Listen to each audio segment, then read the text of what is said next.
Começar a gravar. Agora é contigo, Alex. Grava aí. Olha só. Tá gravando. Então, agora a gente vai começar a brincadeira, né, de mostrar a diferença da realidade para o que a gente estuda, né? A gente estuda uma coisa e depois vê algumas coisas loucas aí. Eu até coloquei lá, não sei se vocês repararam lá no Class, uma situação que aconteceu aqui no Rio de Janeiro, para variar, né? Do sujeito que matou o marido da mulher. Vocês dão uma olhada lá. E aí o que aconteceu, né, cara? Aqui a justiça é maluca. O cara matou o marido da mulher, se apresentou aqui na 35. Da 35, o pessoal deu meio que uma prisão em flagrante, mas não tinha realmente a prisão em flagrante, que tinha passado mais de 24 horas, aquela história toda. Mas o cara entregou a arma e falou que entregou a faca e falou que queria lá responder o processo. Aí o pessoal da 35 pegou e levou o cara para a divisão de homicídios, lá na Barra, e, pasmem, o delegado, né, muito inteligente, soltou o cara, mandou o cara ir para casa, né? E é isso, saiu lá no G1, até botei lá a reportagem lá, depois vocês olham lá que é interessante. E o legal disso tudo é que o delegado, na verdade, cometeu uma gafe violenta, né, gente? A gente tem visto aí um vacilo muito grande das autoridades no que diz respeito a essas decisões, né, que são totalmente antagônicas uma da outra. Então, o que o delegado poderia ter feito ali? O delegado poderia ter representado por uma temporária, poderia ter representado, por exemplo, por uma preventiva, né? Porra, era noite, segurava o cara 2 minutinhos ali, quando está colhendo o depoimento do cara, já fazia um pedido para o juiz, e o juiz ia ao MP, o MP com certeza ia requerer. Certo é que virou uma bagunça esse negócio. Então, aí, a gente estuda, e a gente fica vendo essas decisões malucas aí, né? Eu acho que o cara mandou muito mal. Não sei se é preguiça, não sei se é incompetência, não sei o que é. Sei que ele foi muito infeliz e isso está repercutindo mal pra caramba, né? E não foi a primeira vez, porque ele já tinha atacado a mulher desse cara que ele matou, que é a ex-mulher dele. Ela, uma mulher tem uma marca na barriga enorme de uma faca e ainda assim colocaram uma lesão corporal só na época em cima do cara, pelo menos é o que foi falado. Então, por que eu estou falando isso? Porque eu vou compartilhar a tela aqui com um arquivo, depois eu já deixei alguns arquivos lá para vocês, a gente vai falar de algumas outras coisas, mas a gente vai mencionar o que poderia ser feito, tá? Já que não tem o flagrante, né? Se não tem o flagrante, a questão poderia ter se prendido o cara? Claro que pode. Então, vou só abrir um arquivo aqui e a gente vai discutir esse assunto aí, tá?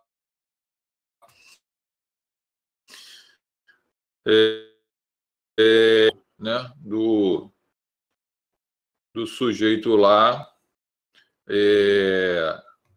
como sempre, fazer essas lambanças aí, tá? Então,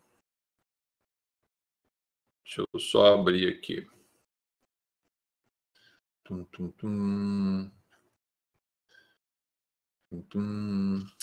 eu só abrir aqui e a gente vai só chegar no ponto exato aqui que eu quero discutir com vocês. Esse material aqui é um material referente à prisão preventiva, tá? É a lei e algumas coisas que ainda se discute, que vale a pena a gente só vou fazer uma pequena observação.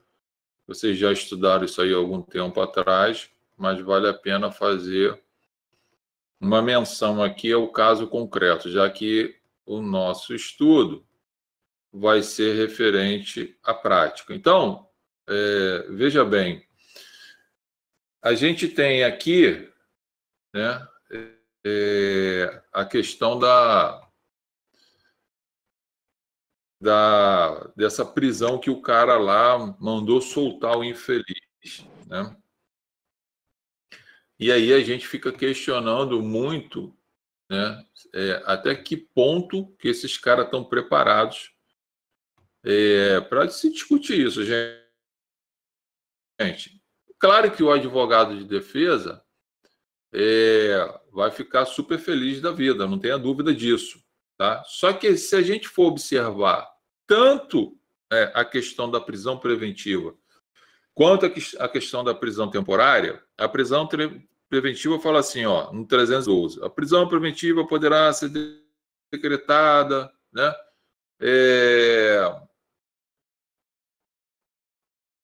por conveniência da instrução, por ordem da garantia pública, da ordem econômica, por conveniência da instrução criminal, para assegurar a aplicação da lei penal, tá? Gente, o que poderia ser feito aqui nesse caso concreto, tá? Quando o cara foi lá na delegacia e apresenta se apresenta, né, e aí informa que praticou o crime e tal, a gente já passa a ter, né, foi o que ele mencionou nessa ideia aqui, de que o cara tinha residência fixa e o cara se apresentou, né? Gente, isso aí não é o suficiente para você manter um cara desse solto, tá? Diante da gravidade do crime. Por quê? Porque tanto a preventiva, né, óbvio, o delegado aqui ele poderia ter trabalhado com os requisitos, né, da preventiva. Quando é que ele tem que observar? O que ele tem que observar? Quando houver prova, né, da existência do crime, que é o fumus comissi delicti, e aí tinha, porque já tinha a confissão do cara e tinha, inclusive, a entrega da arma do cara, uma faca. Acho que foi uma faca ou foi um tiro, não lembro. Não sei o que ele deu lá, tá lá no coisa para vocês. E o indício suficiente de autoria. O indício suficiente de autoria estava mais do que comprovado, tendo em vista que ele já tinha apresentado aqui a arma e confessado. Então, gente, preste só atenção. Se o cara está numa situação dessa aqui, a gente passa já a ter, né, os dois principais elementos do fumus comissi delicti, que ele é composto pelo próprio crime e é composto pelo indício suficiente de autoria, tá? Mas, além disso, né, a gente ainda observa, né, o periculum libertatis, que a gente tem que observar. Ou seja, o perigo de se manter um cara desse solto. Porque se eu mantenho um cara desse solto, ele pode ir lá e matar a ex-companheira e matar tantas outras pessoas. O delegado soltou. A verdade é que o delegado soltou, fez uma lambança do caramba. Então, ele poderia, se ele não quisesse, né, discutir, né, a questão do flagrante, né, na questão do flagrante, tudo bem, porque o cara se apresentou depois. Então, ele ainda não estaria dentro daqueles incisos lá do 302, mas ele estaria inserido ou na questão da preventiva ou na questão da temporária, tá? E, gente, o argumento para isso é aqui, ó, para garantia da ordem pública, tá? Por que garantia da ordem pública, gente? Porque aqui é um risco manter esse cara solto. Tá? Esse cara solto, ele pode muito bem vir a praticar crimes ou contra a própria vítima, ou contra a testemunha, ou contra outras pessoas. Por isso, alguns doutrinadores, né, que aí eu também não concordo, eles acham que a garantia da ordem pública seria inconstitucional. Gente, se não existisse esse elemento, garantia da ordem pública, esse cara, né, que o delegado soltou, jamais poderia ter sido preso, porque ele não traria risco para a ordem econômica, porque, em princípio, ele é um cara pobre. Ele não demonstrou, né, nenhum problema para atrapalhar com a instrução criminal, até porque ele se apresentou. E também ele não demonstrou nenhuma possibilidade ou nenhuma pretensão de fugir em caso de uma condenação. Então, ele não poderia ser preso por nenhum desses requisitos aqui, ó. Tá? Nem pela ordem econômica, nem por conveniência de instituição criminal, nem para assegurar a aplicação da lei penal. Mas ele poderia ser preso aqui. Bastava o delegado chegar para o cara, botar ele sentadinho lá do jeito que ele estava, enrolava ali 5 minutinhos, dali mesmo telefonava, passava um fax, qualquer merda que ele podia fazer lá, falava com o delegado, com o juiz encaminhava para o MP, o MP determinava a prisão dele. Por que eu estou trazendo esse assunto aqui? Muito simples, gente. Porque a gente vai ver, no caso concreto, essas decisões aí malucas, né? E vocês, às vezes, tá estudando, e fala assim, o cara fala uma coisa, chega na hora, acontece outra. Acontece outra porque, esse país é uma bagunça, né, gente? A verdade é essa. Mas, tecnicamente falando, depois você dá uma olhada lá, que eu deixei lá o link lá, você dá uma olhada lá que o cara foi solto, só pela porta da frente. Por outro lado, a gente tem vários outros crimes aqui que é muito menos grave e o cara está preso preventivamente. Por exemplo, eu estou com um cliente preso preventivamente que supostamente teria matado um flamenguista, um cara lá da torcida lá do Flamengo. Briga de Vasco e Flamengo. E não tem não tem nem essa quantidade de provas suficiente para manter o cara preso. Então, estou entrando com o HC no STJ para soltar o cara, que aqui no Rio está difícil. Tá? Então, a gente vai agora começar a ver as incongruências do que a gente tem de teoria e tem de prática. Tá, gente? Então, tem decisões aí complicadíssimas. STF saiu agora uma decisão aí de uma ação direta de inconstitucionalidade referente à questão da prisão temporária. Depois eu vou botar lá para vocês também estarem ligados nisso, tá, gente? Porque vocês precisam estar acompanhando. Então, agora há uma rigidez maior ainda para a decretação da prisão temporária, tá? Então, já tem aqueles rol taxativo lá da 7.960 e por aí vai. Então, o que eu quero chamar a atenção de vocês? Uma coisa é teoria e outra coisa é a prática, tá? O que nós vamos estar estudando aqui, tecnicamente falando? A gente vai estar vendo todas essas questões voltadas para questões práticas, tá? Então, vou disponibilizar lá denúncia, vou disponibilizar lá queixa-crime, inquérito, procuração, a gente vai falar hoje, contrato, a gente vai falar até hoje ainda. Para vocês, quem já tem acesso, ótimo, beleza pura. Tá? E quem nunca teve acesso a isso, para ter esse acesso. De qualquer jeito, as peças vão ficar para vocês. Se quiserem aproveitar alguma coisa, aproveitem. E para colocar a personalidade de vocês aí dentro de cada caso concreto. Tá? Então, o que nós vamos estar estudando é tudo voltado para a prática.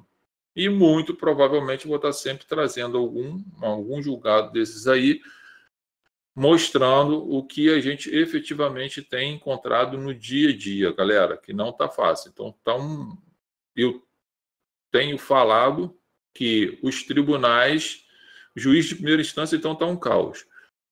Tribunais de Justiça está acompanhando. O que melhora um pouco é o STJ e o STF. Aí eles começam a dar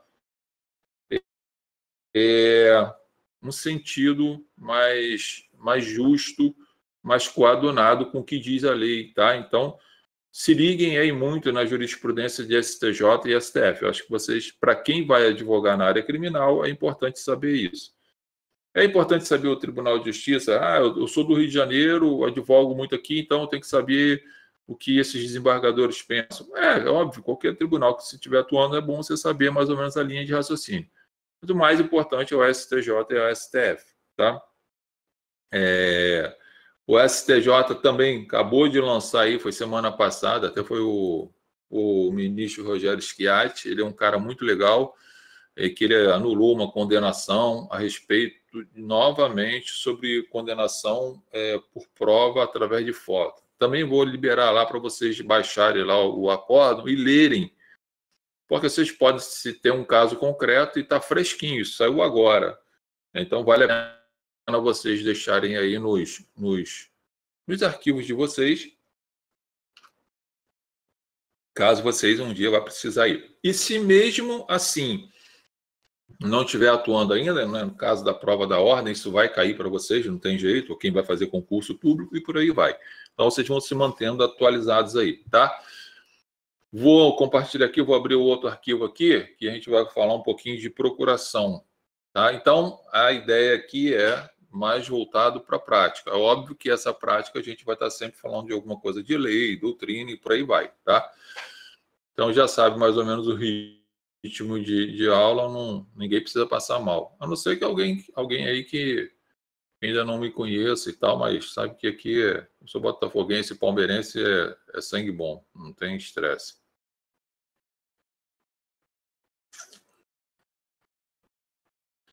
Bom, aqui a gente tem uma procuração, tá, gente? Primeira coisa que eu quero chamar a atenção de vocês, tá? É que a procuração, tá?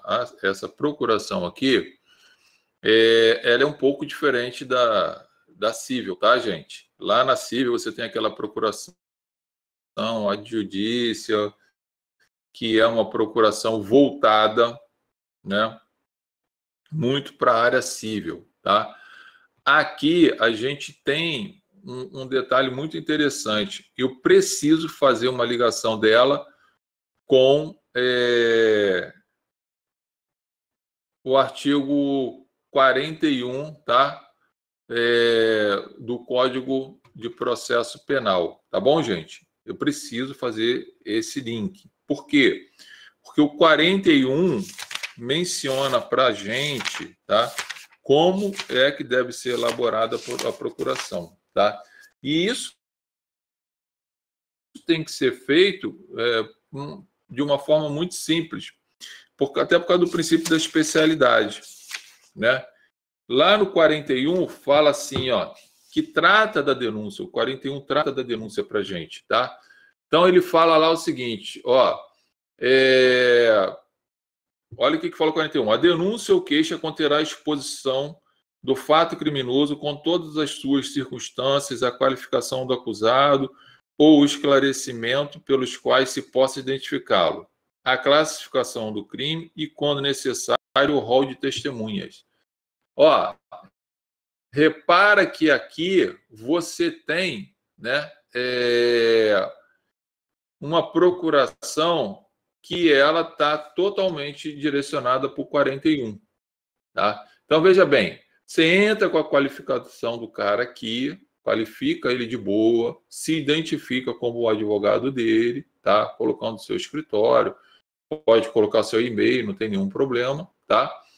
Informa que se trata da cláusula de judícia e algumas... Se você pode até botar especiais aqui. Por que eu boto especiais? Porque posso precisar de fazer algum ato. Fala, Sara, que eu não precise ficar perturbando, né, com uma nova procuração, tá? Não preciso fazer uma outra procuração. Isso acontece muito na delegacia. A delegacia é um lugar chato pra caramba, né? Que eles tudo implicam. Mas aí eu já coloco que é uma questão especial, então não tem como eles ficarem perturbando você.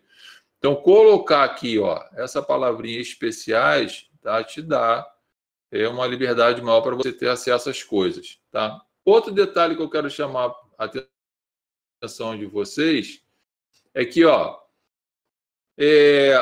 informa que existe uma ação, caso já tenha ação, tá? Caso já tenha ação, se for inquérito policial, você vai substituir a ação por inquérito policial, né? Aí você substitui aqui, tá bom? Ah, Zé Carlos, eu preciso de procuração para ter acesso aos autos de inquérito? Tecnicamente não, mas a zona aqui é muito grande. Então, na delegacia, você vão ficar enchendo o teu saco lá, tá? Que pese agora ser crime de abuso de autoridade, mas eu acho muito difícil um promotor de justiça denunciar um delegado que está enchendo o teu saco e não está deixando você ter acesso. Mas vale a pena também perturbar. Então, se for fase de inquérito, você vai informar aqui que isso aqui é inquérito. Sim, tem até súmula vinculante, tem até o artigo 32, Isabelle, lá do da lei de abuso de autoridade, que fala que é crime. Minha grande crítica para a lei de abuso de autoridade é que colocaram a ação penal, né, como ação penal pública incondicionada, quando deveria ser pública, deveria ser privada, pelo menos é o que eu penso. Pelo menos para o advogado, né, porque sou eu que estou sofrendo. Isabelle, o que é vedado é para os atos futuros. O que já foi realizado lá, você tem que ter acesso. Mas isso é uma briga que vai continuar sendo, tá? Aqui, gente, ó, eu costumo fazer isso, tá? Vocês podem criar a procuração do jeito de vocês. Eu costumo botar que supostamente o cara praticou o crime, ó, supostamente pela prática do crime, né, previsto no artigo X, tá?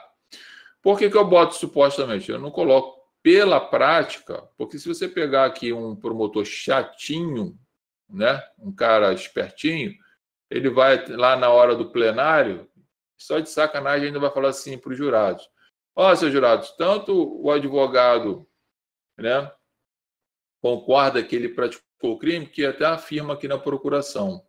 Vai te encher teu saco para você perder tempo para ficar desfazendo o que ele está falando, tá? Então, cuidado com as palavras que vocês vão usar. Fala. Isso aí não seria argumento de autoridade? Essa é uma outra discussão. Eu não vejo esse ponto como argumento de autoridade, não, tá? O argumento de autoridade, geralmente, ele é voltado quando uma, né, suposta autoridade ou um suposto tribunal se posicione quando ele fala o seguinte: ó, senhores jurados, o próprio STJ, o próprio Tribunal de Justiça do Rio de Janeiro negou o habeas corpus pedido pela defesa porque já vislumbrou a existência da prática do crime. Isso é um argumento, tá, de autoridade. Por quê? Porque ele está querendo falar o seguinte para os jurados: ó, pessoas mais experientes, né, com uma idade mais elevada, né, com uma experiência muito mais elevada do que todos nós aqui, vislumbraram a possibilidade da existência do crime. Por isso que nem soltaram. Aí é um abuso, é um argumento de autoridade, tá? Mas, Alex, isso ainda está sendo muito discutido, tá? Lá do 478, né, do CPP, que se discute isso aí. Você pode usar, sim, o 478, tá?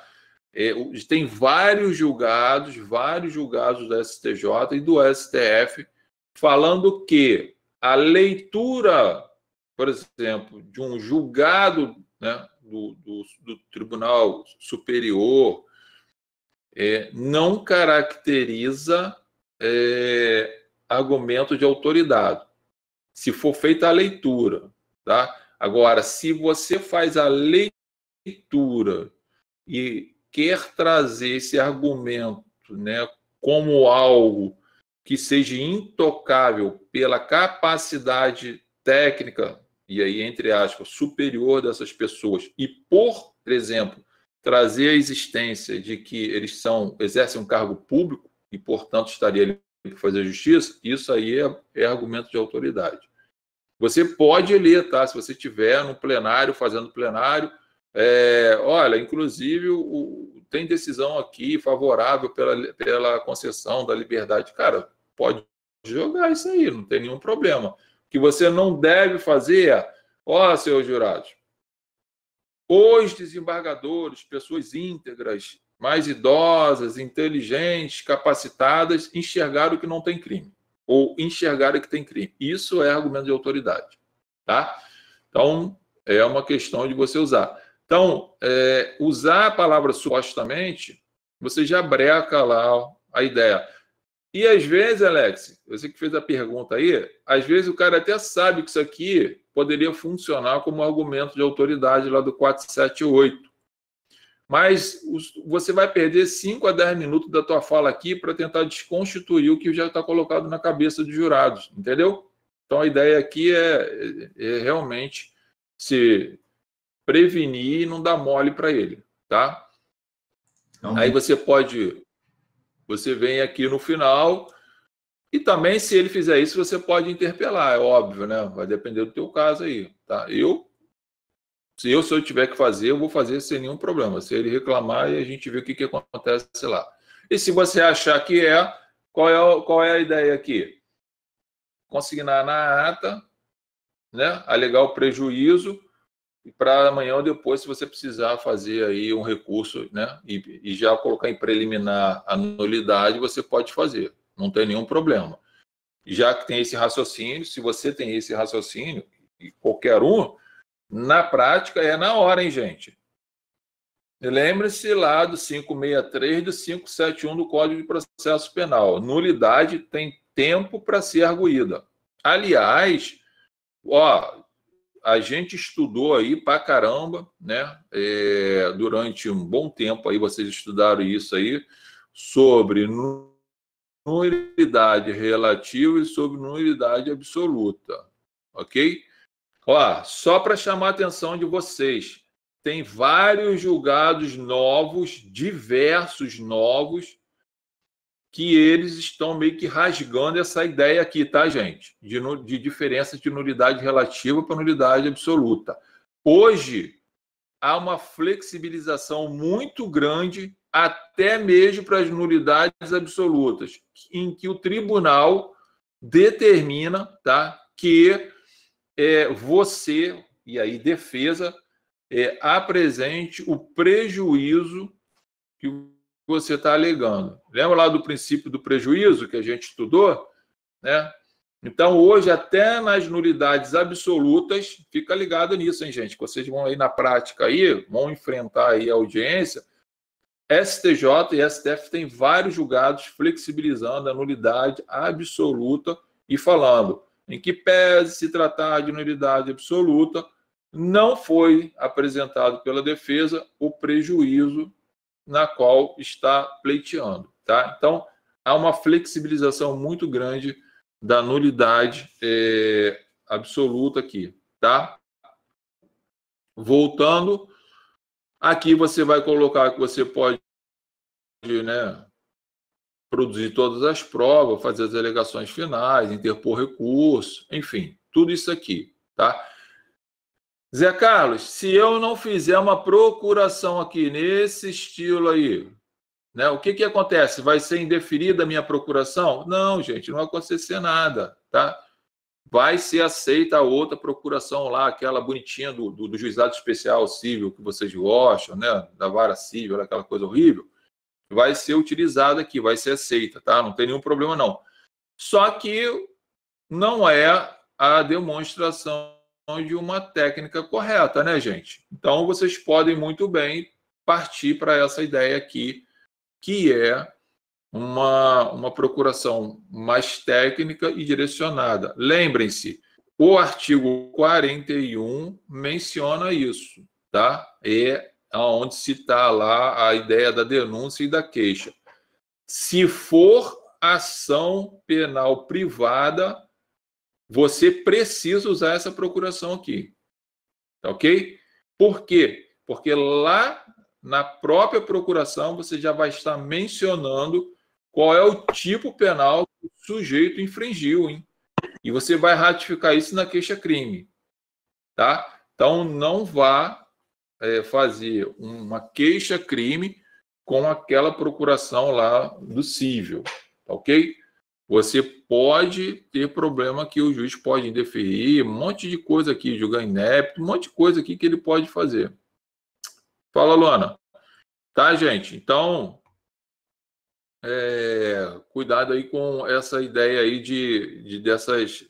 dessa procuração. Então, o artigo 41 traz para a gente a ideia, né, de que eu preciso narrar em tese os fatos. Cuidado com o que você vai narrar, tá bom? Para você não colocar o seu cliente lá e não abrir espaço para o Ministério Público fazer a gracinha dele lá, tá? Então, não tem muita dificuldade para isso. Só tem que usar essa técnica aí. Essa procuração também está disponível lá para vocês, tá?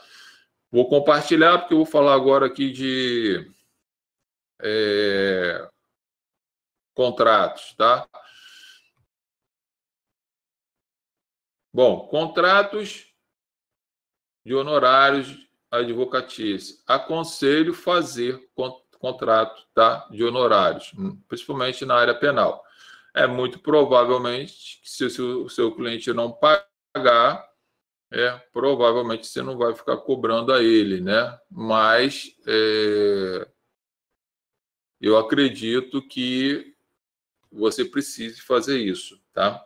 Inclusive, eu estou até defendendo agora um colega aí que o cliente ele é advogado trabalhista e o cliente falou que não repassou os valores para ele. Ele repassou tudo, tem recibo. Isso aconteceu 5 anos atrás. Agora é que o maluco está reclamando aí da situação dele. Então, se ele não tivesse um contrato, provavelmente ia ter uma dificuldade muito grande para poder, enfim, né, tentar solucionar a questão dele aí, tá? Gente, contrato é uma coisa muito particular, muito pessoal, né? Então, o que tem que ter no contrato, né? São as questões objetivas do contrato. Tem que ter a qualificação, tem que ter o objeto, tem que ter o valor da contraprestação do serviço, tem que ter lá a questão, né, da rescisão, que é a multa que você pode apresentar, né, colocar juros, enfim. Se você fizer isso à vista, beleza, mas geralmente você está parcelando. Eu coloquei um exemplo aqui até de parcelamento, tá?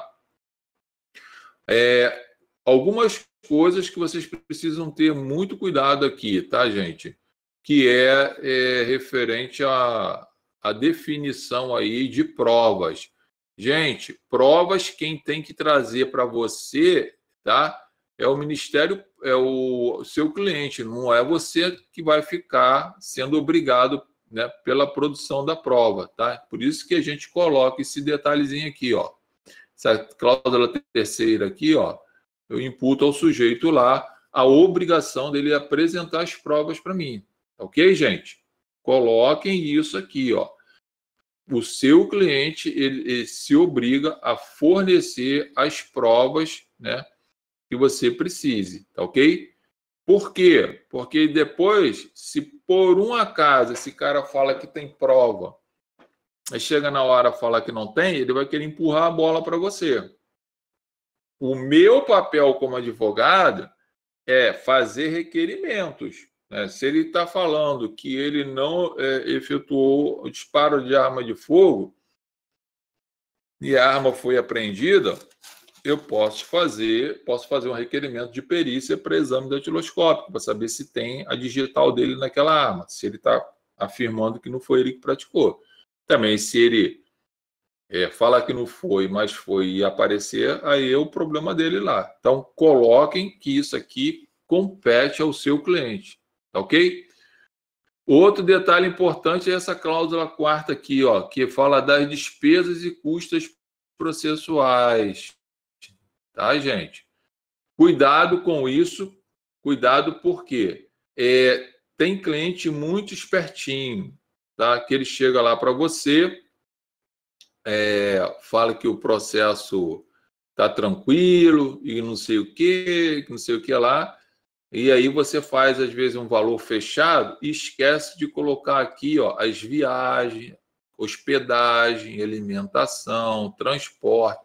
Aqui vocês podem até, gente, especificar, ó, hospedagem, vocês podem colocar aqui, ó, não será aceita hospedagem kitnet. Vocês podem colocar, tá? Porque o cara bota você numa cabeça de porco lá, aí tu vai ficar lá no puguento, tá? Então você pode especificar. Alimentação, gente, coloca tudo isso aqui, porque depois que você chegar para o cara e falar assim, ó, meus honorários é 100 mil reais, beleza? O cara, tá bom, assinou, ele acha que tá tudo incluído aqui, tá? Então, 100 mil reais é o seu honorário pelos seus serviços. As despesas é por conta dele, tá? E outra, hein? Lembre-se, custas processuais. Aqui você vai incluir, né, deixar bem claro para ele que pode ser a necessidade, por exemplo, de você precisar de uma perícia, você pode precisar de equipamentos para o dia do julgamento, por exemplo, um júri, você precisa fazer uma maquete, enfim. Tudo que você achar que você pode precisar, você tem que deixar registrado no seu contrato aqui, tá? Senão, você vai dançar, tá? Questão de viagem é interessante. Por quê? Às vezes o seu processo está tramitando no Rio de Janeiro. Você é do Rio de Janeiro, tá?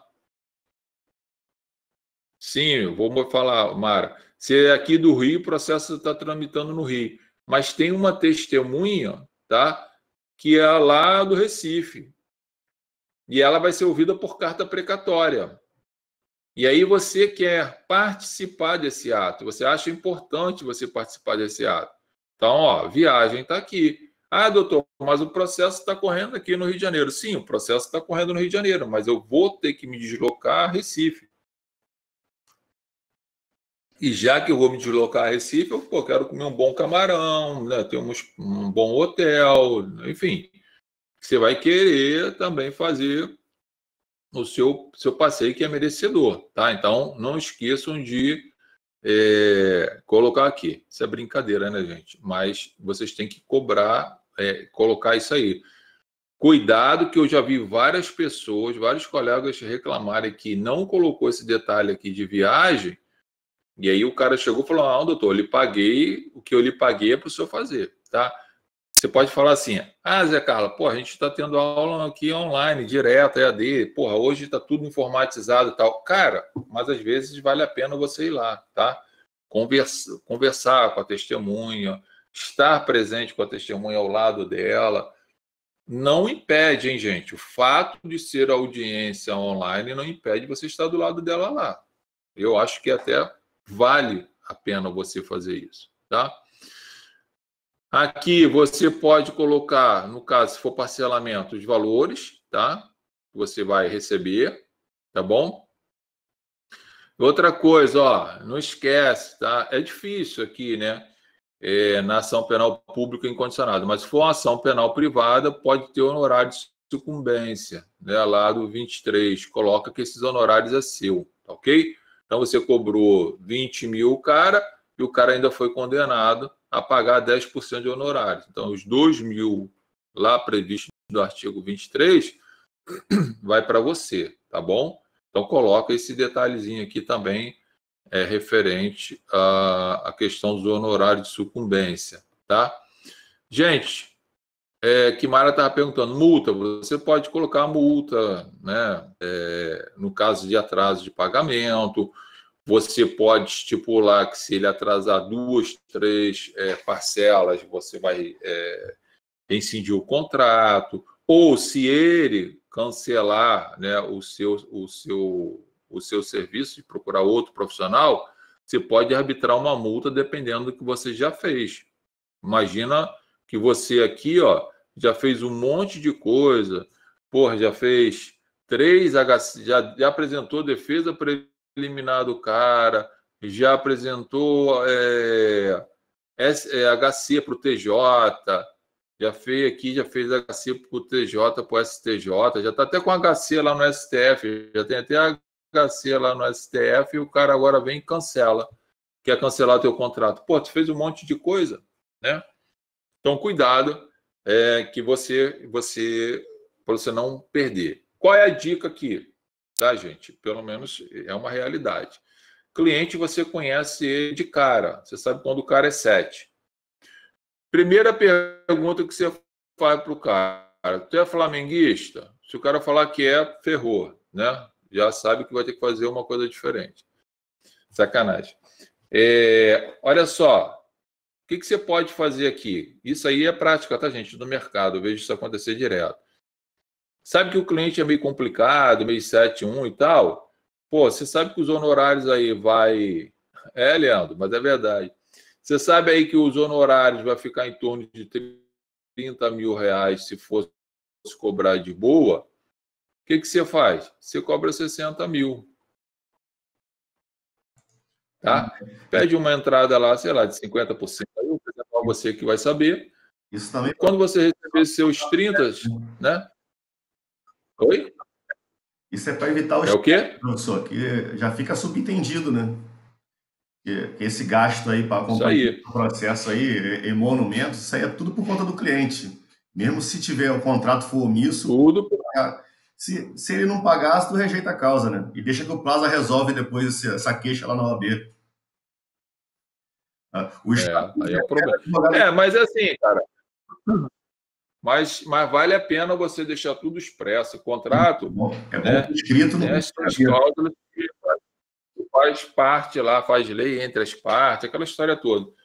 Ó, cobrou, o processo é 30 mil. Você sabe que esse cliente é 671. Porra, cobra 60, faz um jeito de receber teus 30, se ele achar que está te dando volta em 30, ele não deu volta em 30 em nada, né? Sabe disso.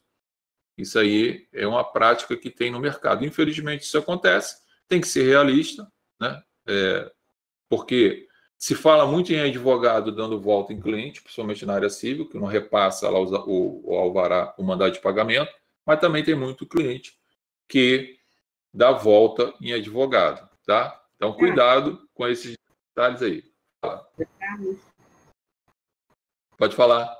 Eu estava dando uma olhada nesse julgamento aí do caso Henrique, do depoimento da mãe do menino, e houve a desistência de um advogado logo no início do processo.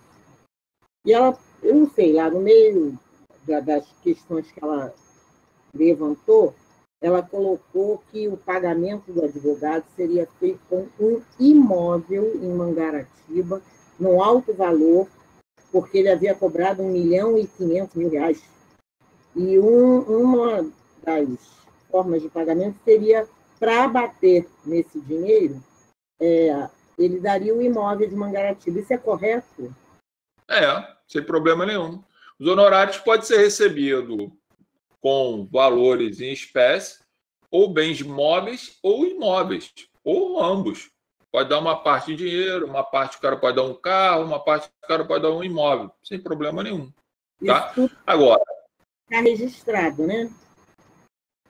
Você está no contrato, né? Você está no contrato. Agora, o conselho que eu dou, se vai receber bens imóveis, já que vai receber isso como honorários, assim que você fizer o contrato, que na realidade vai ser entre aspas, uma promessa de compra e venda, faça logo o registro lá no Registro Geral de Imóveis, né? E procura saber se esse bem que a pessoa vai te passar, se está livre e desimpedido de qualquer embaraço, se não tem nenhuma execução, se não está em inventário. Você tem que fazer esse levantamento aí. Entendi. Oi? Inclusive tem que olhar senão essas coisas todas, né? Senão você corre o risco. Se tem algum gravame no RGI? Tudo isso você tem que ver, né? Tem que dar uma olhadinha lá, tá? Tira sua certidão de ônus reais. Não é só certidão de ônus reais, não, tá, gente? São de todas as certidões necessárias. Primeiro, segundo, terceiro, porque você pode ter uma execução, inclusive na Justiça Federal pode ter dívidas lá. Tem que tirar todas as certidões para daí você verificar se vale a pena ou não. Mas é comum se pagar, sim, com dinheiro e bens. E aí esses bens podem ser móveis ou imóveis, sem problema nenhum. Tá? Isso aí é sem nenhum estresse. Você pode receber isso aí. O melhor que seja em dinheiro, pelo menos é o que eu penso, né? Porque você recebeu, né? E faz isso aí. Transmissão, né? Oi? Porque imóvel ainda tem o imposto de transmissão. As certidões para você tirar são caras, é meio complicado isso. Mas um outro detalhe aí que vocês vão encontrar, né, gente? Lembrem-se que toda vez que vocês vão fazer a cobrança de honorários, lembre-se que vocês pagam imposto, tá, gente? Imposto de renda. Então, se você quer ter 50 mil líquido, tu não vai cobrar 50 mil líquido, né? Tu vai ter que embutir isso aí. O Alex está rindo porque ele deve fazer isso direto. A segunda colocação de inadimplente de imposto é advogado, professor. Sempre passa batido, ele nunca paga. Advogado é difícil pagar imposto, professor. Graças a Deus o senhor anda certinho. Mas tem que estar esperto, tá? Porque você às vezes vai fazer uma cobrança e, de repente, enfim, cuidado com o que vai ser feito, né? Então tem que levar isso tudo em consideração, Mara. Tem que estar atento para esses detalhes aí, tá? Porque senão perde essa oportunidade aqui, tá? Outro detalhe aí que eu quero chamar a atenção de vocês é o seguinte, gente. Agora a gente falando aqui mais dessa organização, tá? Cara, teoria é uma coisa, prática é outra. Cliente preso é uma coisa, cliente solto é outra coisa. É muito melhor você pegar um caso em que o cliente esteja solto do que o cliente preso, tá? Porque não entra na cabeça de uma pessoa que o cara, por exemplo, que está respondendo por tentativa de homicídio, está preso. E aí ele vê uma reportagem, como eu coloquei para vocês aí, que o cara matou, foi na delegacia, se apresentou e está solto. Não entra na cabeça dele. A primeira coisa que eles vão falar é que você é burro. Tá? O advogado é fraco, o advogado é burro, o advogado não trabalha, o advogado é preguiçoso. Eles não conseguem entender que tem essa variação muito grande de jurisprudência, de erros judiciários e por aí vai. Então, aconselho, vai parcelar, se o cara está preso, dá uma pancada boa no seu pedido de entrada. Porque se de repente você está fazendo um HC para o Tribunal de Justiça, o cara nega aqui, se for no Rio, praticamente vai negar, que está negando tudo, nega aqui. Aí a família acha que você não está trabalhando direito e vai levar aí 5 meses aí para julgar, tá? E vai falar que está demorando porque o cara matou e está solto e o filho dele só ficou na tentativa e está preso. Então, assim, cuidado com o que vocês vão fazer, porque vocês têm que ter essa noção. E outra coisa, cliente preso, lembra, você vai mais vezes no presídio, tem mais estresse, você se aborrece lá dentro, um monte de coisa. Então, os valores podem ter suas diferenças. Detalhe, qual valor posso cobrar? O valor que você quiser, né? Desde que não seja abaixo do mínimo. O ideal é que você não cobre abaixo do mínimo da tabela, tá bom, gente? Eu até hoje não vi nenhum advogado. Alguém aí pode ter visto. Eu ainda não vi nenhum advogado responder processo administrativo sob o argumento de que ele está fazendo concorrência desleal, ou seja, está cobrando abaixo do valor da tabela. Nunca vi ainda, não. Agora, acima da tabela, você pode cobrar o valor que você quiser. Você falar, o cara aí cobrou 1,5 milhão, tem que cobrar mesmo, né? Ele vai cobrar 1,5 milhão mesmo. Tá? O júri é de grande proporção, pessoas que aparentemente têm dinheiro, um monte de coisa, o cara vai cobrar, tá? Se ele quer pegar o caso, é o critério dele, tá? Então, no que diz respeito a valor, você está livre para cobrar o valor que você quiser, não há nenhum impedimento. Se você quiser cobrar 5 milhões, você pode cobrar 5 milhões, não tem nenhum problema, tá? Agora, tudo você vai ter que observar que é um trabalho diferenciado quando o cara está preso. Quando o cara está solto, é melhor, porque ele vem no escritório, senta, conversa. Vocês conseguem debater melhor. Já que eu estou falando em réu preso, cuidado, tá, com o que vocês conversam lá dentro do presídio, né? Ali dentro até a parede ouve, né? Por incrível que pareça. Então, cuidado com o que você vai conversar. Eu costumo muito ter cliente que, quando está preso, eu escolho alguém que está visitando ele, família, e passa a ser meio que meu porta-voz, né? Eu vou lá esporadicamente, quando é necessário, e quando está chegando próximo de julgamento, eu faço uma visita mais cotidiana para poder passar quais são as teses defensivas, o que ele vai responder, o que ele não vai, e por aí vai, tá? Então, a ideia principal disso aqui E lembre-se, você precisa ter um escritório organizado, né, no sentido de ter todos os documentos à sua disposição. Gente, processo penal, ele é muito dinâmico. Então, por isso que o princípio da dinamicidade e o princípio da oralidade. Cara, eu costumo fazer isso, depois eu vou postar aí para vocês. Eu faço um índice, né, dentro do que eu tenho do processo. Então, desde a denúncia até a última folha do processo, eu vou criando um índice, porque na hora da audiência, se eu precisar procurar um documento, um depoimento, uma perícia, seja lá o que for, não fico que nem um maluco lá procurando, folheando o processo. Ah, Zé Carlos, eu posso ficar folheando o processo? Pode, não tem nenhum problema. O juiz vai chegar, vai encher o saco. Doutor, tem mais alguma pergunta, que é o que eles ficam fazendo? Aí você responde para ele que você está olhando e ainda vai verificar o que vai perguntar, não tem nenhum problema. Provavelmente vai fazer cara feia, vai chupar bala, mas não se preocupem com isso, porque o Ministério Público faz isso, né? A gente vai em várias audiências, a gente vê o promotor lá folheando o processo para catar o que vai perguntar. Eles têm um número muito maior de trabalho, você geralmente vai ter uma condição melhor de estudo, né, do caso. Eu recomendo que você faça um índice, que é um relatório de tudo que tem dentro do processo e, principalmente, qual a folha onde se encontra isso que você está fazendo. Lembrem-se, se for júri, tá? O jurado pode perguntar para você aonde se encontra a informação pela qual você está mencionando, né? Então, é importante que você tenha isso muito bem relatado para você falar, isso está na folha tal, depois eu vou lhe apresentar, mas se eu quiser ver, por quê? Porque ele pode pedir o processo para ver. É raro isso acontecer.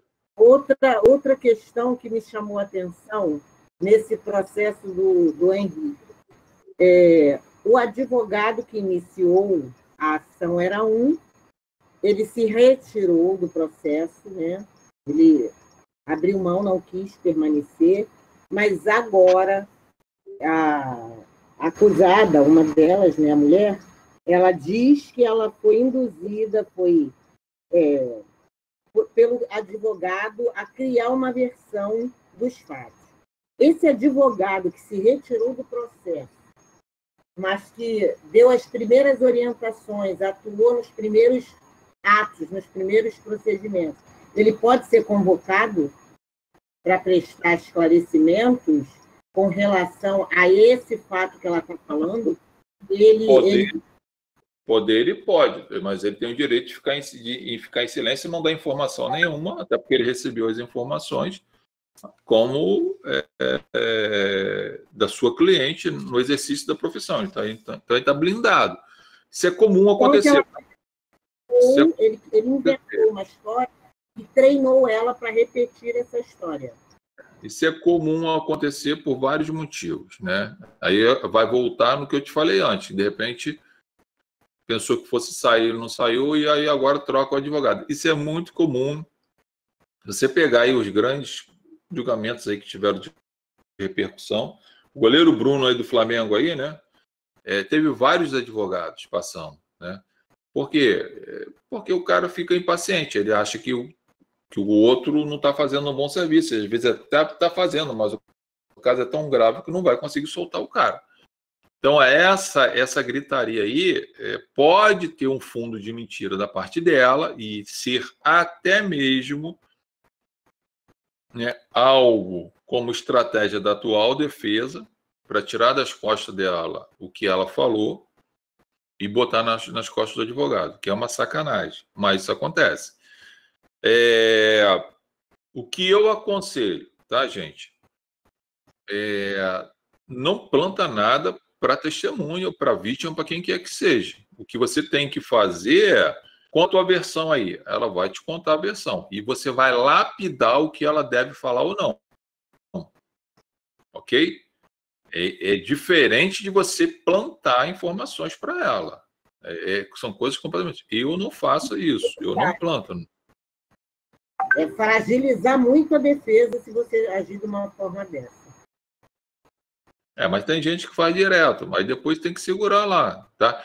Outro detalhe, geralmente, tá, gente? Em delegacia eu não deixo o cliente meu falar.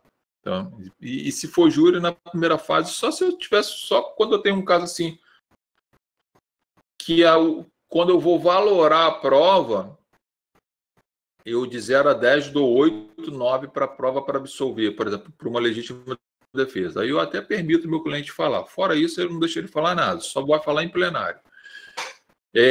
Então, assim, você que está acompanhando o seu cliente, a delegacia, lembra de uma coisa. Quando ele está prestando depoimento, você deixa ele prestar depoimento, vai constar o seu nome e sua OAB lá. Então, não adianta depois o engraçadinho querer fazer o papelzinho de que foi coagido, que não falou verdade. Porque, porra, tem a assinatura de um advogado lá. Então, assim, não dá para gerar uma nulidade. Não dá para você ficar mudando muita versão. O que ela está fazendo está dando um tiro no pé, ela está condenada. Mas, assim, eu acho mal curada, entendeu? Então, se você for acompanhar o cliente na delegacia e vá fazer esse trabalho de exercer essa atividade até o final, você ainda não sabe, mas provavelmente vai até o final, e já vai plantando aquilo que você quer usar lá na frente. Tá, gente? Tem que ter esse cuidado. Não dá mole. E se eu entrar no caso após, né, ela já ter prestado informações ou na delegacia ou em juízo, constar a assinatura do advogado. Esse tipo de raciocínio que ela está fazendo, eu sou radicalmente contra, tá? Que é querer agora botar na conta de alguém aquilo que ela falou. Entendeu? Acho uma besteira. Por quê? Gente, ela vai a plenário, não tem jeito, isso é certo. E aí você dá um prato cheio para o promotor trabalhar com a falta de credibilidade dela. Então, a tendência, pelo menos eu faço isso, é aproveitar o que tem lá em favor dela e trabalhar. Zé Carlos, o advogado é fraco, só deixou bomba lá dentro no depoimento. Porra, beleza, o que você faz? Aproveita o que tem lá no plenário. Quando o juiz for perguntar, ela vai responder pergunta? Vai, mas só as minhas. Acabou. Aí você vai preparar um depoimento voltado para isso. De forma honesta, mostrando aqui os fatos, mas você não vai deixar ela cair em pergunta de promotor de justiça. Promotor de justiça nem de juiz. Nesse depoimento dela, ela falou muita bobagem. Ela começou a detonar o ex-companheiro dela, né? O ex-vereador. Mas é normal, cara. Sim, mas ela esqueceu, a defesa não alertou ela, ou não. Ela esqueceu de que aquilo ali ia servir de peso. Se ela sabia daquilo tudo, por que ela deixou as coisas chegarem onde chegou e deixou uma criança de 4 anos... Não, a ideia ali é o seguinte, a ideia dela ali foi o seguinte, foi se vitimizar tanto quanto a criança, se colocar no lado mais frágil, entendeu? Sim. E aí romper com ele e deixar na conta dele. Só que isso não cola, gente. Isso aí é Pô, cara, isso é tão óbvio que isso não vai colar, que era mais fácil ela... Eu não ia defender ela. Mas se eu defendesse alguém nessa situação, eu jamais iria por esse caminho. Mas cada advogado tem sua estratégia. E eu não estou aqui para criticar A, B e C. Eu estou falando de mim. Eu não iria por esse caminho, tá? Eu não iria pegar o caso dela, com certeza. Mas se eu fosse pegar, certamente eu não iria fazer esse caminho. Agora, é normal ter o racha. Você pegar... o único caso que eu me lembre, o único caso, eu falo sempre isso, que não houve racha foi o caso do Nardoni. Foi do Nardoni, né? Daquela menina com o namorado dela que matou a Isabela, não foi? Eles mantiveram juntinho. Ninguém entregou ninguém. Ou eles são muito apaixonados um pelo outro, ou não sei o que é ali. Mas o resto todo mundo racha. Na hora que tranca eles lá dentro, na hora que eles vão vendo o tempo passar, não sei o que lá, a tendência é chutar o balde. Entendeu?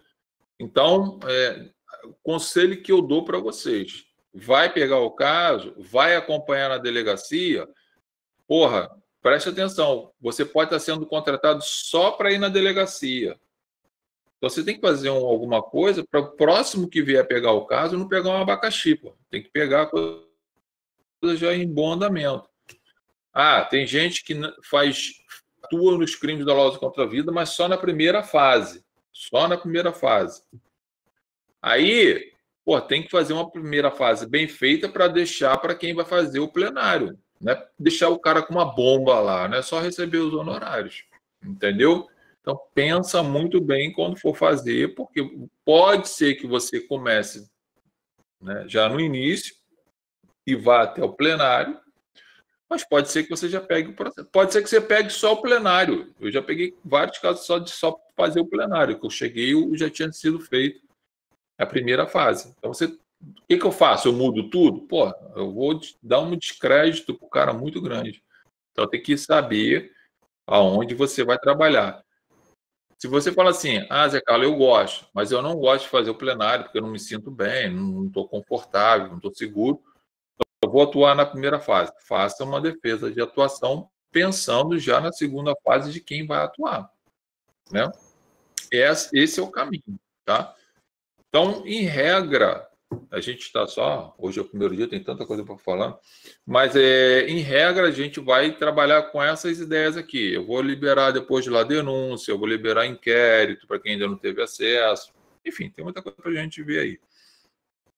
Tem recurso, habeas corpus, tem muita coisa para a gente discutir e procurar trabalhar aí. Dúvidas, perguntas, reclamações? Nada?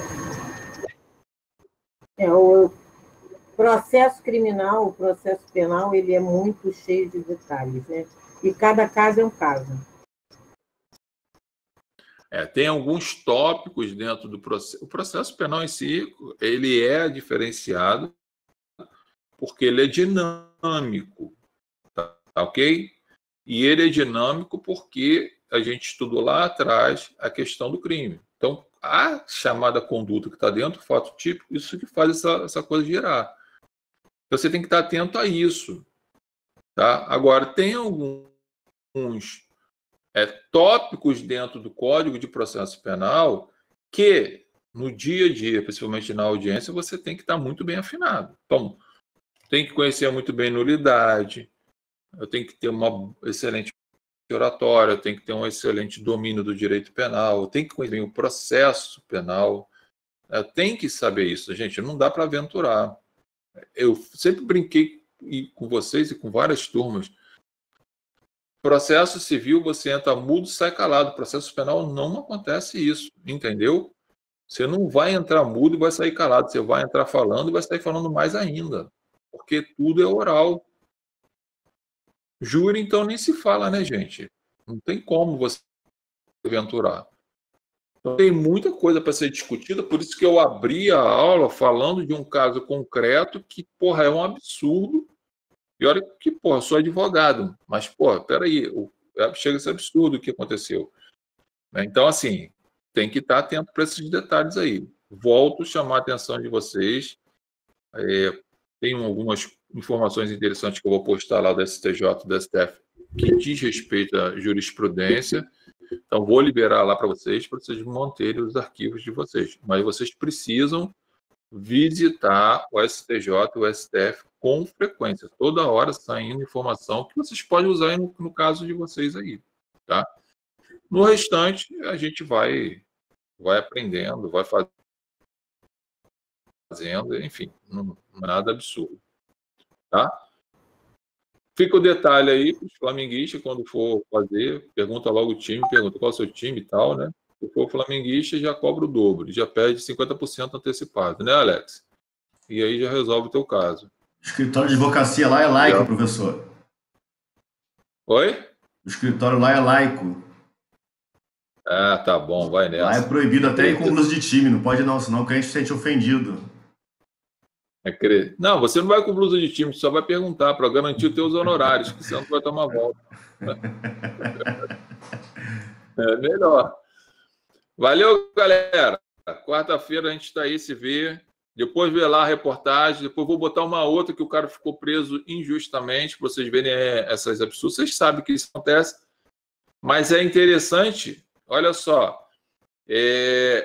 Eu salvo muito isso porque eu uso isso no júri, entendeu? Para mostrar as falhas do Poder Judiciário, né? Ou da polícia, seja quem for. Então, vale a pena vocês pegarem isso, usar isso aí lá no plenário, tá? Você quebra muito o poder estatal e, às vezes, você se dá bem. Então, pegar essas reportagens, né? É importante criar um arquivo, deixar guardado, e amanhã ou depois, se precisar, no seu caso concreto, você pode explorar isso lá no plenário. E detalhe, né? No caso do rapaz aí, você não precisa nem pedir autorização para mostrar essas informações lá no plenário, porque não vai fazer parte do seu processo. Isso é uma informação da mídia, então não tem nada a ver com o seu processo. Então você não precisa nem informar que você vai mostrar para os jurados um vídeo, não precisa fazer isso, né? Não está dentro do rol de provas a serem produzidas. É como se eu estivesse lendo um livro, só que agora eu estou mostrando um vídeo, ok? Que não está ligado com o meu caso concreto. Se tiver uma ligação com um caso concreto, aí eu tenho que juntar isso nos autos para poder fazer essa produção lá perante os jurados, tá? Esse é o detalhe. Isso vocês sabem já de cor salteado, já estudaram isso aí, então é só para lembrar esses detalhes aí. Valeu? Nos vemos aí na quarta-feira. Saudações palmeirenses, saudações alvinegras. Boa noite e bom descanso aí. Valeu, galera. Abraço.